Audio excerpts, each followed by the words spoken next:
जय हिंद साथियों। देखिए, आज हम संज्ञा की दूसरी क्लास करेंगे और संज्ञा से कुछ बनने वाले प्रश्नों को भी जानेंगे।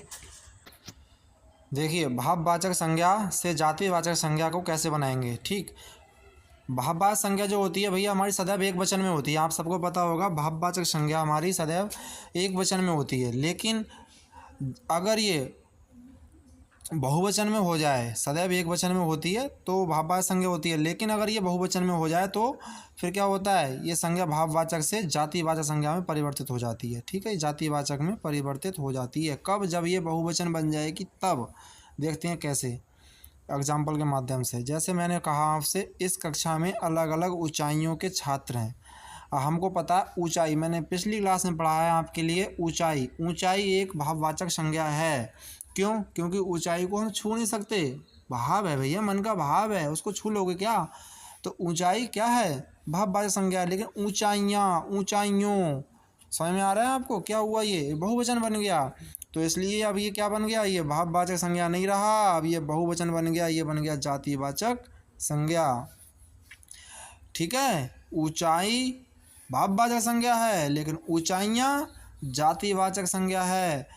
ये डिफरेंट आपको समझना होगा। ठीक है, एग्जाम में यहीं पर पेपर क्वेश्चन आएगा और आप गलती कर जाओगे। ठीक है भैया, आगे अगला प्रश्न है आपके लिए। सभी की प्रार्थनाएं व्यर्थ नहीं जाती। देखो, प्रार्थना, प्रार्थना शब्द भाववाचक संज्ञा है, लेकिन प्रार्थनाएं जातिवाचक संज्ञा है। यानी कि जैसे ही हमारा शब्द प्लूरल बना, यानी बहुवचन बना, तो संज्ञा हमारी भाववाचक से जातिवाचक में परिवर्तित हो गई। तो प्रार्थना कैसी संज्ञा है? जातिवाचक, और प्रार्थना भाववाचक। ठीक है, यहाँ पर आपको दिख रहा होगा ये प्रार्थना शब्द जातिवाचक संज्ञा है। आगे देखते हैं, पढ़ते हैं नोट। व्यक्तिवाचक संज्ञा के स्थान पर जातिवाचक संज्ञा का प्रयोग। ये अगला हमारा हेडिंग है कि व्यक्तिवाचक संज्ञा देखने में हमको व्यक्तिवाचक लगेगी, लेकिन वो सच में व्यक्तिवाचक नहीं होगी, वो जातिवाचक होगी। कैसे पहचानोगे? सर पहचानेंगे सेंटेंस को देखकर, वाक्य को देखकर। ये वाक्य बताएगा हमारे लिए, ये वाक्य बताएगा कि इसमें जातिवाचक संज्ञा है या व्यक्तिवाचक संज्ञा है। किसमें? शब्द में। अरे संज्ञा कोई शब्द ही तो होता है। जैसे देश में अनेक जयचंद पैदा हो गए हैं। ये गई नहीं है, सॉरी गलत है, ये गए होगा। देश में अनेक जयचंद पैदा हो गए हैं। अब दिमाग लगाओ, ये जयचंद तो किसी का नाम है भैया, जयचंद तो किसी का नाम है। और मैंने कल बताया था आपको कि किसी व्यक्ति का नाम हमेशा व्यक्तिवाचक संज्ञा होती है। तो क्या ये व्यक्तिवाचक है? गलत, व्यक्तिवाचक नहीं है भैया। क्यों नहीं है व्यक्तिवाचक? देखते हैं अभी क्यों नहीं है। देखो, अगर इस वाक्य को पढ़ेंगे तो हमको लग रहा होगा, दिमाग लगाओ, इस वाक्य को पढ़ने से आपको कहीं ना कहीं ये लग रहा है इस जयचंद की बात की जा रही है। कहीं ना कहीं जो जयचंद है उसकी बात की जा रही है। नहीं, ये तो ऐसे ही बहुत सारे जयचंदों को बता दिया जा रहा है, यानी जयचंद वर्ग की तुलना कर दी है। जितने ना जयचंद हैं बहुत सारे, ऐसा कहा जा रहा है इस दुनिया में, इस देश में बहुत सारे जयचंद हैं। तो यानी बहुत सारे जयचंद, यानी जयचंदों का ग्रुप बन गया। अब तो बहुत सारे जयचंदों के लिए एक जयचंद शब्द दे दिया, तो कहीं ना कहीं ये व्यक्तिवाचक अब कोई स्पेशल व्यक्ति के लिए नहीं कहा गया है। जब ये शब्द किसी स्पेशल व्यक्ति के लिए कहा ही नहीं गया है तो ये कहाँ से व्यक्तिवाचक बन जाएगा? तो ये कैसा है? जातिवाचक। समझ में आया? अगला एग्जाम्पल है, देश में अनेक विभीषण हैं। अब देखो वही बात है, अब दिमाग लगाओ इस शब्द से, उससे शायद आप नहीं समझ पा रहे हो, इससे समझ लो। देश में अनेक विभीषण हैं, इस वाक्य को पढ़ो। क्या आपको कहीं लग रहा है ये जो विभीषण शब्द है रावण के भाई की बात कर रहा है? इस वाक्य में, इस विभीषण शब्द से कहीं रावण की भाई की बात की जा रही है? ये बताओ आप। नहीं ना, ये तो ऐसे बोल रहा है इस वाक्य हमसे। वाक्य को देखोगे वैसे शब्द में तो भैया व्यक्तिवाचक संज्ञा है, लेकिन शब्द में भैया ऐसे नहीं पूछा उसने वाक्य देने का मतलब क्या है, इसलिए दे रहा है ना वाक्य आपको कि आप पकड़ो इस वाक्य में जो विभीषण शब्द है कैसी संज्ञा है। इस सेंटेंस कह रहा है देश में अनेक विभीषण हैं, यानी इतने सारे विभीषणों के लिए एक शब्द दे दिया। और मैंने कल ही पढ़ाया था जहाँ बहुत सारे व्यक्तियों के लिए एक शब्द दे दिया जाए, ऐसे गाय, तो बहुत सारी गाय हैं, सबके लिए गाय बोल दिया। मनुष्य, बहुत सारे मनुष्य, सबको मनुष्य बोल दिया। लड़का, बहुत सारी लड़कियां दुनिया में, सबके लिए एक शब्द बोला है लड़का। ऐसे ही इस देश में बहुत सारे विभीषण हैं, सबके लिए क्या बोल दिया? विभीषण। इसका मतलब ये कैसी संज्ञा है? जातिवाचक संज्ञा है।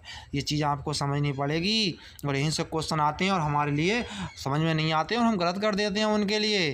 ठीक है, जैसे उपयुक्त वाक्य में जयचंद तथा विभीषण व्यक्तिवाचक संज्ञा नहीं है, दिख रहा है ये क्या है? बल्कि जातिवाचक संज्ञा है। कैसी हैं भैया? जातिवाचक संज्ञा हैं। ठीक है, क्यों है जातिवाचक? क्योंकि वास्तविक नाम से हटकर अन्य व्यक्तियों की तरफ ये क्या कर रहे हैं? इशारा कर रहे हैं। वास्तविक नाम की, मैंने क्या कहा? वास्तविक नाम की बात ही नहीं कर रहे ये शब्द यहाँ पर सेंटेंस के हिसाब से, इसलिए व्यक्तिवाचक नहीं रहे, क्या बन गए? जातिवाचक बन गए। समझ में आया?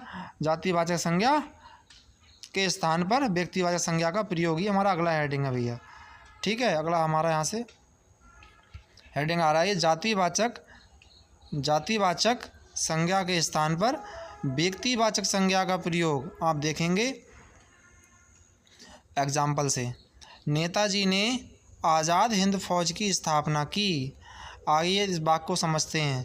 नेताजी, अच्छा वैसे देखा जाए नेताजी से आपको क्या लग रहा है? नेताजी कोई किसी व्यक्ति का स्पेशल नाम लग रहा है आपको? दिमाग लगाओ, नेताजी तो जितने दुनिया में नेता होंगे सबके नेताजी कह देते हैं, लेकिन इस सेंटेंस से समझो, इस सेंटेंस में आपको क्या लग रहा है? ये नेताजी ऐसे चलते फिरते नेता की बात कर रहा है क्या ये शब्द? नेताजी ने आज़ाद हिंद फौज की स्थापना की, तो कहीं ना कहीं भैया ये जो शब्द है ना, ये जो शब्द है हमारा नेताजी, ये कोई ऐसे चलते फिरते नेताजी की बात नहीं कर रहा, ये नेताजी सुभाष चंद्र बोस की बात कर रहा है। इसका मतलब ये शब्द हमें साफ दिखाई दे रहा है। दिखने में तो ये सब जातिवाचक है, लेकिन ये व्यक्तिवाचक संज्ञा है यहाँ पर। इसमें क्यों है व्यक्तिवाचक संज्ञा? क्योंकि ये खास व्यक्ति का नाम बता रहा है। नेताजी शब्द से हमें खुद ही महसूस हो रहा है यहाँ पर कि सुभाष चंद्र बोस जी की बात की जा रही है, और सुभाष चंद्र बोस जी एक स्पेशल नाम था उनका अपना, इसीलिए वो व्यक्तिवाचक संज्ञा थे। तो इसमें क्या हो गया? व्यक्तिवाचक संज्ञा। आइए अगला एग्जाम्पल देखते हैं। महात्मा जी को राष्ट्रपिता कहते हैं। आप दिमाग लगाओ, महात्मा जी तो दुनिया में कितने महात्मा घूम रहे हैं, आपने सुना होगा। क्या उन महात्माओं की बात करी जा रही है इस वाक्य में?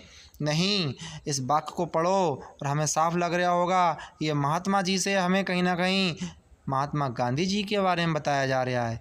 और जब महात्मा गांधी जी के बारे में बताया जा रहा है तो ये किसकी तरफ इशारा कर रहा है? व्यक्तिवाचक संज्ञा की तरफ इशारा कर रहा है। और दिखने में तो महात्मा जाति है ना, बहुत सारे महात्मा है, सभी के लिए महात्मा शब्द दे दिया हमने, यानी जाति। तो ये सब तो जातिवाचक है, लेकिन इस वाक्य के हिसाब से देखा जाए तो ये वाक्य जो है वाक्य के अनुसार इस महात्मा जी शब्द व्यक्तिवाचक है। इसका मतलब ये जो महात्मा जी शब्द है ये कैसा है? व्यक्तिवाचक संज्ञा है। समझ में आया आपको? आगे बढ़ते हैं।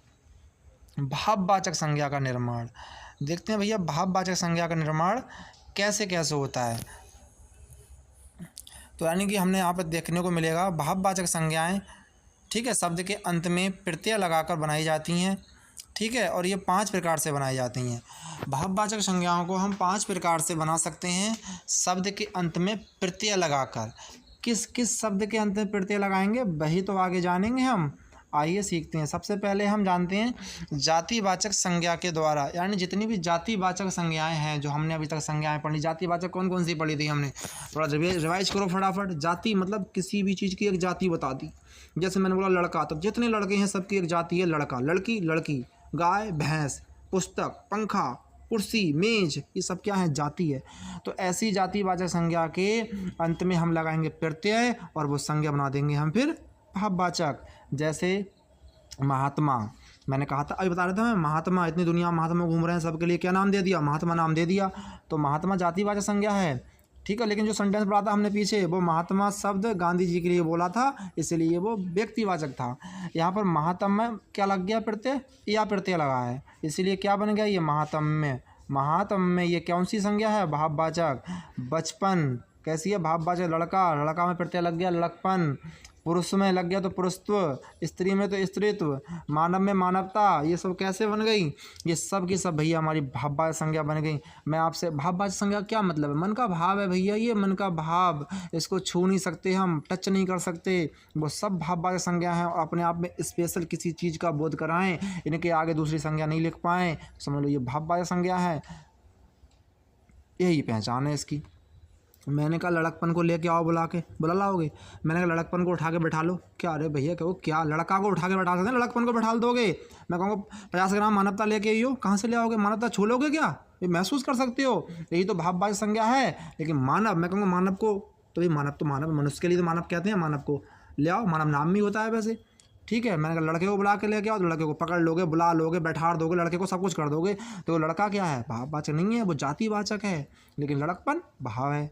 ठीक है, तो यही भाववाचक और जातिवाचक में फर्क है। जातिवाचक से क्या बन रही है ये? भाववाचक। अगर मैंने कहा था 5 प्रकार से बनाएंगे हम, तो नंबर 1 तो बना दिया मैंने जातिवाचक से भाववाचक संज्ञा, और नंबर 2 पे बनाएंगे हम सर्वनाम के द्वारा, यानी सर्वनाम में हम प्रत्यय जोड़ेंगे तो ये क्या बन जाएगा? ये भी भाववाचक संज्ञा बन जाएगा। जैसे अहंकार। ठीक है, अहंकार अहम शब्द में जोड़ दिया है कार, तो ये क्या बन गया? कार प्रत्यय जोड़ दिया अहम शब्द में, तो बन गया हमारा अहंकार। अब मैं कहूँगा अहंकार को जरा मेरे पास लेके आओ। कहोगे सर क्या बात कर रहे हो, अहंकार को कोई पकड़ लेगा क्या? यानी अहंकार को छू लोगे, महसूस करोगे केवल, या महसूस करोगे तो क्या है? भाववाचक संज्ञा है, तो ये भाववाचक संज्ञा बन गया। ऐसे अपना, अपना से क्या बन गया? अपना, तो ये भी जोड़ना। ये देखो ऐसे तो पेपर में कभी नहीं पूछता कि इसमें से कौन सी संज्ञा ऐसी है इसमें सर्वनाम के आगे प्रत्यय जोड़कर भाववाचक बनाई गई, ऐसा नहीं आता है। आपको बस इतना देखना होगा कि इसमें से कौन सी भाववाचक संज्ञा है। ठीक है, ये तो हम अपने पढ़ने के लिए सीखते हैं कि सर्वनाम में प्रत्यय जोड़ रहे हैं। देखो ये सब सर्वनाम है, निज सर्वनाम, मम सर्वनाम, अपना सर्वनाम, अहम सर्वनाम, अपना सर्वनाम, ये सर्वनाम में प्रत्यय जोड़े जा रहे हैं। ठीक है, और ये अपनात्व, निजता, ममता, अपनापन, ठीक है, और ये सब हमारे क्या बन गए हैं? भाववाचक संज्ञा बन गए। बने कैसे हैं ये सब? ये सब हमारे बने हैं सर्वनाम के बाद में प्रत्यय जोड़कर। तो हमसे क्वेश्चन सिर्फ इतना आएगा, इनमें से कौन सी संज्ञा ऐसी है जो भाववाचक है। ये कभी नहीं पूछेगा कि सर्वनाम के आगे प्रत्यय लगाकर बताओ कौन सी संज्ञा भाववाचक बनाई गई है, ऐसा नहीं पूछेगा। ये तो हम सीखने के लिए पढ़ते हैं, 5 प्रकार से हम शब्दों में प्रत्यय जोड़कर भाववाचक का निर्माण कर देते हैं। तो नंबर 2 मैंने बताया आपको, सर्वनाम में हमने प्रत्यय जोड़ा और क्या बना दिए? ये सब भाववाचक संज्ञाएं बना दी। ठीक है, आगे नंबर 3 पे आते हैं भैया जी।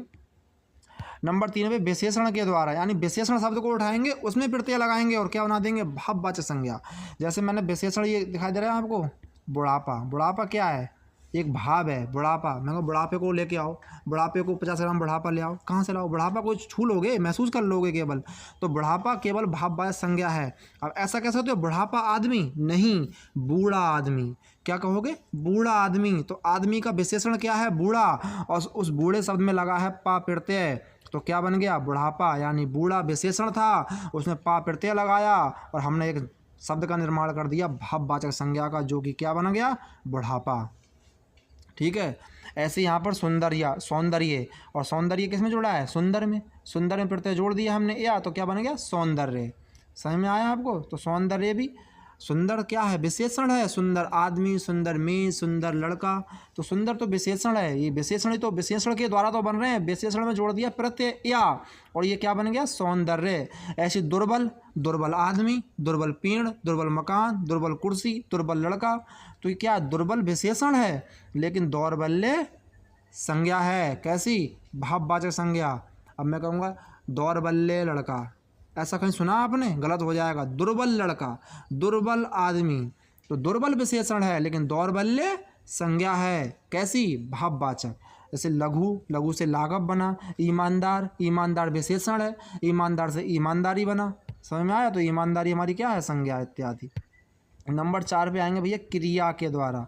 अब क्रिया देख रहे हो, 3 तरीके बनाए, 14 तरीका आ गया। क्रिया, यानी क्रिया में भी हम प्रत्यय लगाकर संज्ञा बना सकते हैं। कौन सी संज्ञा बनाओगे? भाववाचक बनाओगे। जैसे लिखना, हमने शब्द उठाया लिखना। वैसे लिखना में तो धातु ना लगी पड़ी है, कायदे में धातु है हमारी लिख, और इसमें लिख धातु में हमने जोड़ दिया आवट, तो क्या बन गया? लिखावट। अरे लिख सही बना है, लिखना। लिखना क्या है? लिखना, पढ़ना, रोना, सोना, ये सब क्रियाएं हैं, वर्ब हैं। ठीक है, लेकिन मैंने बोला लिखावट। अब लिखावट क्या लग रहा है आपको? लिखावट सब तो लग रहा है अपने आप परिपूर्ण है। अब है क्या? ये संज्ञा है, लेकिन कैसी है? भाववाचक। क्यों है? क्योंकि हम लिखावट को छू नहीं सकते, महसूस कर सकते हैं केवल, इतनी अच्छी लिखावट है। ठीक है, अब लिखावट का देखो, संज्ञा का विशेषण भी होता है, संज्ञा की विशेषताएं भी होती हैं, वो विशेषण कहलाती हैं। मैं कहूँगा अच्छी लिखावट, तो लिखावट क्या हुआ? संज्ञा। अच्छी क्या हुआ? लिखावट की विशेषता। ठीक है, तो ऐसे ही लिखावट, लिखावट क्या है? हमारे भाववाचक संज्ञा है। ऐसी सजावट, सजना से सजावट बन गया, चढ़ना से चढ़ावट बन गया, चढ़ाई बन गया। ठीक है, जैसे बनना से, बनाना से बनावट। ठीक है, गिरना से गिरावट, रुकना से रुकावट, पढ़ना से पढ़ाई, ये सब हमारी संज्ञा क्रियाएं से बनाई गई हैं। और कैसी बनाई गई? भाववाचक संज्ञा बना दी। कब बना दी हमने? इनके आगे प्रत्यय जोड़ दिया। ठीक है। नंबर 5 अव्यय। अव्यय का मतलब समझते हो? अभी आगे हमें पढ़ाया नहीं है मैंने, लेकिन मैं आगे आपको अव्यय की भी क्लास लेके आऊँगा। अव्यय का मतलब होता है जो व्यय ना हो। वैसे एक समझ लो ट्रिक है समझने के लिए। व्यय, व्यय का मतलब खर्च, जो चीज़ खर्च ना हो। खर्च का मतलब समझ रहे हो? जैसे कोई चीज़ कहीं से कमी ना हो रही हो, टूट ना रही है, फूट ना रही है, ना घस रही है, ना घिस रही है, तो वो क्या है? वो अव्यय है, बिल्कुल व्यय नहीं हो रही। व्यय का मतलब आप देखो, वैसे पैसा खर्च करने से मानते होगे, लेकिन मैं एक चीज़ मान रहा हूँ, जैसे लोहा है, उसको दिन रात घिस रहे हो तो वो कम हो रहा है, वो भी व्यय ही हो रहा है। या जिस चीज़ में परिवर्तन कर सकते हैं हम, वो व्यय होता है। लेकिन अव्यय वे शब्द होते हैं जिनमें कोई परिवर्तन ही नहीं हो सकता, वो अव्यय रहेंगे। जैसे मैं कहूँ नहीं, नहीं को बदलो जरा। नहीं को नहा कभी सुना आपने? नहीं ऐसा लिखा देखा कहीं पर? नहीं का नहीं रहेगा हमेशा। अपना, अपना का तो अपनी हो जाता है। ठीक है। मैं कहूँगा ना को बदलो, ना का कभी होगा? तो का तो बताओ जरा, तो का क्या हो जाता? ती। सुना कभी आपने? शब्द के आगे जरूर लगता है ती, लेकिन तो अपने आप में एक शब्द है, अव्यय जैसे बोलते हैं। ठीक है। हाँ का कुछ बदलोगे नहीं, तो कुछ शब्द ऐसे होते हैं जो अव्यय होते हैं। पढ़ाऊंगा मैं अभी आपको। वो कभी बदलते नहीं है, वैसे के वैसे ही रहते हैं। वो क्या होते हैं? अव्यय। तो अव्यय में भी मैं कुछ प्रत्यय जोड़ूंगा, और क्या बना देंगे हम अव्यय में प्रत्यय जोड़कर? संज्ञा बना देंगे। कैसी संज्ञा बना देंगे भैया? भाववाचक संज्ञा बना देंगे हम। जैसे मैंने जोड़ा नीचा। ठीक है। तो नीचा, ऊपर नीचे, दाएं बाएं, ये सब अव्यय होते हैं। तो इसमें मैंने ई प्रत्यय जोड़ दिया, और क्या बन गई मेरी? भाववाचक संज्ञा बन गई। क्या नाम है इसका? नीचाई। अब नीचाई को छू लोगे क्या? महसूस कर पाओगे, लेकिन बना किससे है? ये अव्यय से बना है संज्ञा। आगे जैसे हमारे पास में संज्ञा है हमारी दूरी, ये भी अव्यय से बना है। तेजी, देरी, बहुतायत, बहुत में जोड़ दिया बाहर में ई जोड़ दिया बाहरी, निकट में ता, शीघ्रता, समीप में समीपता। ठीक है। बहुल में बहुलता। ये सब शब्द हमारे कैसे बनाए गए हैं?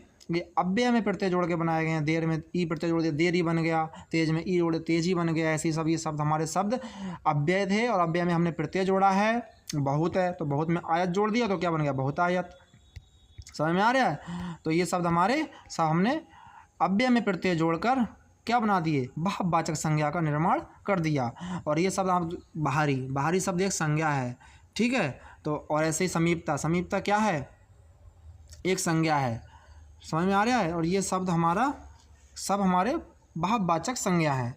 ठीक है। और मैंने ये 5 तरीके आपको बता दिए जिनसे हमने भाववाचक संज्ञा का निर्माण किया। एक बार देखो फिर से रिवीजन कर लेंगे हम किस किस चीज़ से किया हमने। और PDF आपके लिए टेलीग्राम चैनल पे पहुंची जाएगी अपने कैरियर मेकर अकेडमी पे। ठीक है। आप लोग सभी भैया, अगर अच्छी लग रही हो वीडियो तो सब्सक्राइब कर दीजिए चैनल को, और अपने दोस्तों के साथ शेयर जरूर कर दें। ठीक है। तो देखो, सबसे पहले हमने जातिवाचक से बनाई, फिर सर्वनाम से बनाए, क्या बनाई? भाववाचक संज्ञा बनाई। समझ में आ रहा है? विशेषण से बनाई, क्रिया से बनाई, और अव्यय से। ये 5 प्रकार से हमने भाववाचक संज्ञा का निर्माण किया। भाववाचक संज्ञा कैसी होती है मैंने कई बार बता दिया, कई बार समझा दिया। पिछले की वीडियो जरूर देखें, तभी आपको अच्छे समझ में आएगा। संज्ञा का टॉपिक ये आज लास्ट है। इसके बाद में कोई डाउट बचे तो कमेंट में बता देना। ठीक है। उसको भी क्लियर करेंगे, और अच्छे से काफ़ी कोशिश की है संज्ञा को बताने की। आगे कुछ क्वेश्चन करते हैं आगे। ठीक है। देखते हैं। जैसे मैंने बोला आपको, सदैव एक वचन में कौन सी संज्ञा होती है? अब बताओ, आपके पास में ऑप्शन दे रहा हूँ मैं। सबसे पहले है भाववाचक संज्ञा, और ये कौन सी है? वाचक, गलत लग गया भैया यहाँ पर, ये जातिवाचक होगी। ठीक है। भाववाचक, फिर जातिवाचक, व्यक्तिवाचक, और ये सभी। अब बताओ, 3 ऑप्शन है, चौथा तो सभी है। सभी तो होगा नहीं, 3 में से बता दो चलो। सदैव एक वचन में, अच्छा जातिवाचक संज्ञा के एक वचन में रह सकती है हमेशा। जातिवाचक संज्ञा कौन सी थी? किसी जाति का बोध करा रही, लड़का लड़की, तो लड़के के तो बहुत सारे लड़के हो जाएंगे, बहुवचन बन रही है, गलत हो नहीं सकता। व्यक्तिवाचक संज्ञा सदैव एक वचन में रहती है क्या? ये दिमाग लगाओ पहले। व्यक्तिवाचक संज्ञा और भाववाचक संज्ञा, भाववाचक संज्ञा और व्यक्तिवाचक में फंस रहे हैं हम, एक दिमाग लगाओ। व्यक्तिवाचक संज्ञा और भाववाचक संज्ञा, इसका कौन सा आंसर होना चाहिए? देखो, भाववाचक संज्ञा के बारे में हमने पढ़ा था, ये सदैव एक वचन में रहती है। अगर इसका बहुवचन बनाओगे तो ये क्या बन जाएगी? ये जातिवाचक बन जाएगी, भाववाचक ही नहीं रहेगी। इसलिए इसका आंसर क्या होगा? भाववाचक संज्ञा होगा। ठीक है। अगला क्वेश्चन है हमारा, जातिवाचक संज्ञा। ये तो गलत टाइपिंग हो रखा लगता है, इसमें उद्भेदन है। जातिवाचक संज्ञा का उद्भेदन है, मुझे लगता है ये क्वेश्चन ही गलत टाइप हुआ है। देखते हैं फिर भी क्या कह रहा है। हाँ ठीक है, इसका कहने का मतलब ये है कि जातिवाचक संज्ञा से कौन सी संज्ञा का निर्माण हुआ है, ये कहना चाह रहा है। ठीक है, ये क्वेश्चन ये कहना चाह रहा है हमसे। मैंने पढ़ाया था मुख्य तीन संज्ञाएं थी, व्यक्ति जातिवाचक, व्यक्तिवाचक, जातिवाचक और भाववाचक। जातिवाचक से दो बन गई, कौन कौन सी बनी? एक तो द्रव्यवाचक बनी थी और एक पदार्थ द्रव्य तो एक ही है, एक और एक समूहवाचक बनी थी। किससे? जातिवाचक से ही निकली हैं दोनों, समूहवाचक और द्रव्यवाचक। तो वही पूछ रहा है इसने हमसे। अब इसमें व्यक्तिवाचक तो खुद ही अपने आप में थी, द्रव्यवाचक हमारा आंसर सही हो जाएगा। समझ में आया आपको? अगला क्वेश्चन है हमारा, ये भाववाचक, इसका ऑप्शन दे दिया है नहीं। द्रव्यवाचक और जातिवाचक द्रव्यवाचक बनी है और समूहवाचक बनी है। ठीक है, तो हमारा इसमें द्रव्यवाचक ही ऑप्शन है, बाकी भाववाचक तो है ही नहीं, इसको भी हटा देंगे हम। ठीक है, ये भी हट जाएगा। अगला क्वेश्चन है, आगे आइए। गोस्वामी जी ने रामचरितमानस की रचना की। यहाँ पर गोस्वामी किस प्रकार का शब्द है? आ जाओ भैया, देखो गोस्वामी हमको दिख रहा है। गोस्वामी शब्द वैसे तो एक गोस्वामी एक जाति होती है, उसके लिए गोस्वामी बोल देते हैं हम।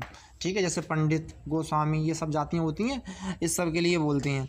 लेकिन यहाँ पर रामचरितमानस ये पूरा वाक्य पढ़ के आपके दिमाग में कुछ नया घंटी बज रही नहीं बज रही, कुछ फीलिंग आ रही है दिमाग में? क्या महसूस हो रहा है? यानी गोस्वामी जी ने रामचरितमानस लिखी है। इस सेंटेंस में कहना चाह रहा है रामचरितमानस जो गोस्वामी तुलसीदास जी ने लिखी है। तो ये शब्द आपको दिखने में लग रहा होगा जातिवाचक है, गोस्वामी की जाति, लेकिन भैया ये गोस्वामी तुलसीदास जी की तरफ इंगित कर रहा है, इशारा कर रहा है ये शब्द। तो ये शब्द जो है, इस शब्द में इस समय यहाँ पर इस वाक्य के अनुसार व्यक्तिवाचक संज्ञा होनी चाहिए, ना कि जातिवाचक। इतनी बात से आपको समझना पड़ेगा। ऐसे ही प्रश्न आते हैं पेपर में और बच्चे फिर चर्चा करते फिरते हैं कि गलत हो गया। समझ में आ रहा है? आगे जानो। अगला है आल्प्स पर्वत यूरोप का हिमालय है। यहाँ पर हिमालय किस प्रकार की संज्ञा है? आगे जानो, बताओ। ये शब्द आपको थंबनेल में देखने को मिलेगा, वो शायद क्वेश्चन। तो इसमें आल्प्स पर्वत यूरोप का हिमालय है। अब समझो जरा इस चीज़ को। हिमालय हमारे यहाँ पर है, कहाँ पर है भैया? एशिया में है हिमालय, सबको पता होगा। ठीक है, और ये बोल रहा है आल्प्स पर्वत तो अपने आप में नाउन है प्रॉपर, मतलब व्यक्तिवाचक संज्ञा। लेकिन इसने हमारे हिमालय के नाम किसी दूसरी चीज़ को दे दिया। यानी जो हिमालय सच में हमारा है उसकी बात कर ही नहीं रहे यहाँ पर किसी दूसरे हिमालय दूसरे नाम दे दिया, दूसरी चीज़ के लिए नाम दे दिया। जो खास चीज़ थी, खास हिमालय था, उसके लिए ये शब्द से नहीं बताया गया, किसी दूसरे की तरफ इशारा कर दिया। इसका मतलब ये हिमालय शब्द हमको दिखने में तो लग रहा है व्यक्तिवाचक, क्योंकि हिमालय भैया की खास हिमालय है, 50-60 तो हिमालय है ना हमारे यहाँ पे, एक ही हिमालय। अब जो एक ही चीज़ होती है, यूनिक होती है, स्पेशल होती है, वो कैसी होती है? व्यक्तिवाचक होती है। लेकिन उसकी तो बात ही नहीं कर रहा है इस वाक्य में, हमारे वाले हिमालय की है। इसने तो हमारे वाले हिमालय को उठाकर कोई नाम दे दिया दूसरे वाले पर्वत को। समझ में आ रहा है? दूसरे वाले पर्वत के नाम दे दिया हिमालय। तो ये हिमालय कैसा बन गया? ये भैया व्यक्तिवाचक था अगर हमारे पर्वत को बोलते, लेकिन नहीं, इन्होंने बोला ही नहीं, इन्होंने दूसरे पर्वत के लिए हिमालय शब्द यूज कर लिया। इसका मतलब इस व्यक्तिवाचक से इन्होंने क्या बना दिया? जातिवाचक शब्द बना दिया। समझ में आ रहा है आपको? ये संज्ञा इस वाक्य के अनुसार जातिवाचक है। कैसी है भैया? कैसी संज्ञा है ये? जातिवाचक है। समझ में आया? आगे बढ़ते हैं। देखो भैया, इतने क्वेश्चन थे और मुझे उम्मीद है आपको क्लास अच्छी लगी होगी। अगर क्लास अच्छी लगी हो तो अपने दोस्तों के साथ शेयर ज़रूर करें। मिलते हैं किसी नेक्स्ट क्लास में। अगर आप कमेंट करना किस टॉपिक के ऊपर आपको क्लास चाहिए, उसी पे क्लास लेके आते हैं। तब मिलते हैं नेक्स्ट क्लास में, तब तक के लिए जय हिंद।